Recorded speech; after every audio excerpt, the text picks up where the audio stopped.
Ciao a tutti e bentornati sul canale. Per il video di oggi abbiamo pensato ad un nuovo format, infatti non faremo come al solito che vi elenchiamo i luoghi che abbiamo visitato, ma proveremo a dare delle preferenze e quindi a fare una classifica. I 5 sentieri di cui vi parliamo oggi non sono ovviamente i più belli che ci sono in Italia, oggettivamente, ma sono i 5 che abbiamo preferito noi, che abbiamo fatto nell'ultimo periodo. Come al solito, se volete sostenerci, prima di iniziare iscrivetevi al canale. Ora possiamo partire con la quinta posizione.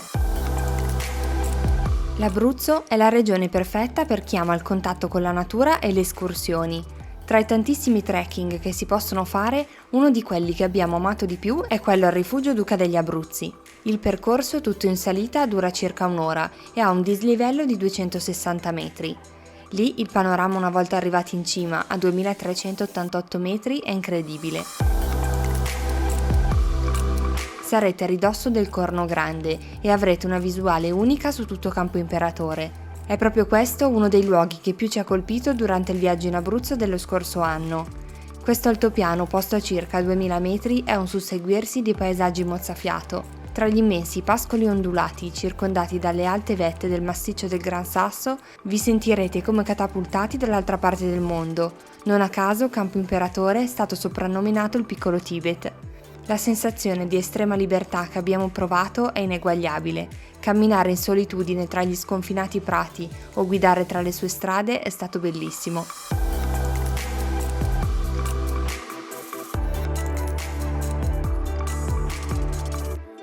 Per la quarta posizione abbiamo scelto il trekking fatto da poco in Veneto, sulle Dolomiti Bellunesi. Un luogo incredibilmente bello, inserito in uno scenario unico al mondo. Partiamo da Alleghe, paese che sembra uscito direttamente da una cartolina e che si affaccia sull'omonimo lago. Prendiamo le due cabinovie che ci portano fino a Col dei Baldi, ma se avete un po' di tempo e siete allenati, si può anche arrivare qui a piedi, seguendo il sentiero 564 che ha un dislivello di 1200 metri. La nostra escursione con destinazione a Laghetto Coldai parte ora, a 1913 metri di altezza. Il percorso è di circa 3,5 km sull'andata con un dislivello positivo di 400 metri. Il panorama è magnifico, sembra di camminare all'interno di un quadro, tanto i colori sono accesi. In circa un'ora e mezza raggiungiamo il rifugio Coldai a 2132 metri. Le montagne tutte intorno a noi sono davvero uno spettacolo che difficilmente potrà lasciarvi indifferenti. Con altri 20 minuti di cammino e una pendenza non troppo eccessiva, arriviamo a ridosso delle pareti del Monte Civetta e al laghetto Coldai, con le sue acque color smeraldo. La salita può essere impegnativa, ma per vedere con i nostri occhi certi posti ne vale assolutamente la pena.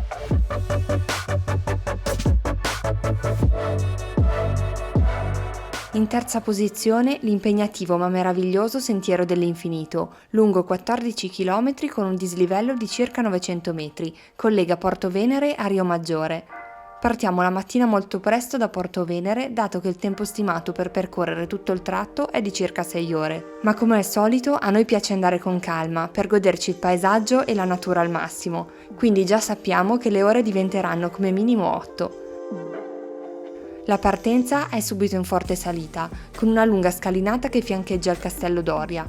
Arrivati in cima, il panorama sulla costa e sulla chiesa di San Pietro è davvero pazzesco. Si cammina prima su un sentiero ben battuto e si incrocia poi la carrozzabile fino ad arrivare a Sella Derby. Qui ci sono due opzioni per raggiungere Campiglia, una passeggiata più lunga ma semplice, oppure un tratto di trekking difficile e a volte esposto a picco sul mare. Valutate bene quale dei due scegliere. Dobbiamo dire che questa parte di trekking è senza dubbio la più selvaggia e quella che più ci ha impressionato. È facile capire perché sia stato definito da molti il trekking più bello del mondo. Campiglia è il punto perfetto per fermarsi a fare uno spuntino o per pranzo, prima di proseguire fino al Colle del Telegrafo e a Lemmen. Il paesaggio qui cambia notevolmente e camminiamo in mezzo a degli splendidi vigneti. Ci siamo fermati un sacco di volte per osservare lo spettacolo che avevamo intorno.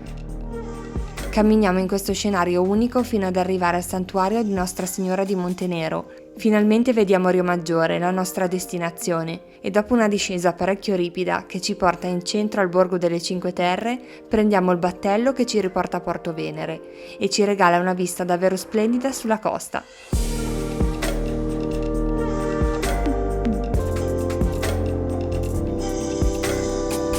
In seconda posizione abbiamo inserito quella che secondo noi è una delle escursioni più belle da poter fare in giornata in Lombardia, il trekking dalla diga di Alpegera al ghiacciaio Fellaria. Il nostro consiglio è quello di partire davvero presto la mattina per godervi il sentiero e la natura in tutta tranquillità.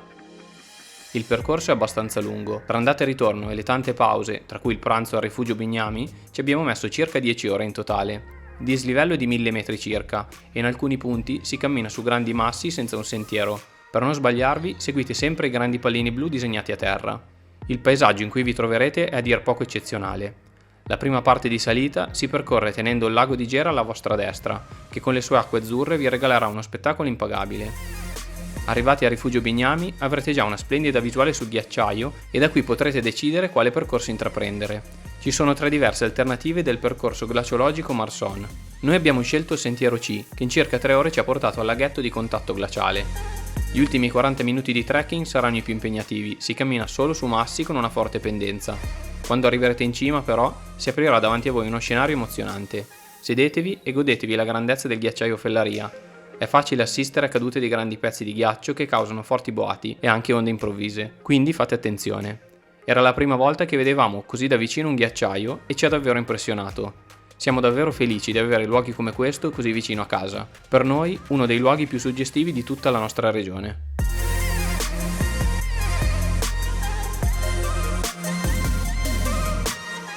Prima di svelarvi la nostra personalissima numero 1, vogliamo elencarvi qualche altro sentiero o trekking che abbiamo fatto negli ultimi 2 anni. Infatti ci dispiaceva non inserire questi percorsi che ci sono piaciuti tantissimo nella nostra classifica.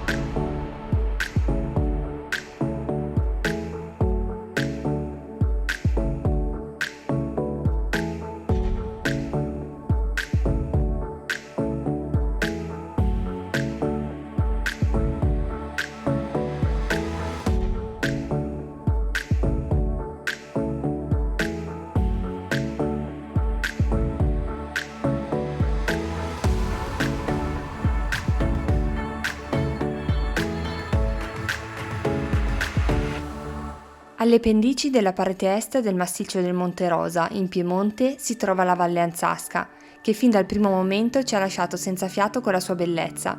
Da Macugnaga, centro principale della valle, abbiamo deciso di fare il trekking da Pecetto fino al rifugio Zamboni Zappa.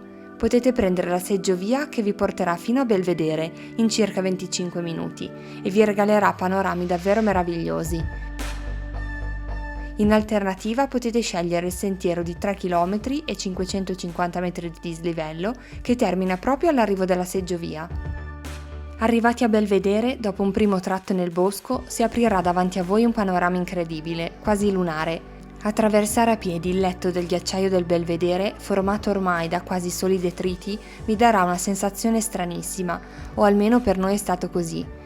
Pensare a quanto negli anni questo gigante di ghiaccio si sia ridotto è davvero molto triste. Dopo una salita in cresta, l'ultimo tratto è una semplice camminata in piano e sarete qui circondati da tantissimi fiori colorati. Una visione meravigliosa. Si arriverà così all'Alpe Pedriola, caratterizzata dalla presenza di enormi sassi erratici. Con grandi spazi verdi, piccoli ruscelli e ponticelli di legno, questo luogo è davvero un sogno. La vista sulla morena del ghiacciaio poi è incredibile. Abbiamo un ricordo bellissimo di questa valle e non essendo riusciti a viverla molto in un solo weekend, ci siamo ripromessi di tornare appena possibile per esplorarla e conoscerla meglio.